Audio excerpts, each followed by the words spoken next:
துலா தொட்டில் உன்னை வைத்து நிகழ் செய்ய பொன்னை வைத்தால் துலாபாரம் தோற்காதோ பேரழகே.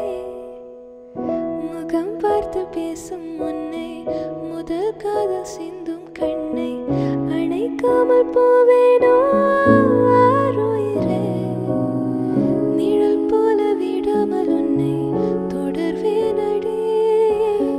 புகழ் போல படாமல் பட்டு நகர்வேனடி. வீணானொரு கனவும் நூறு விடை சொல்லடி. முன்தினம் பார்த்தேனே பார்த்ததும் தோற்றேனே. சல்லடை கண்ணாக நெஞ்சமும் பொன்னானதே இத்தனை நாள்.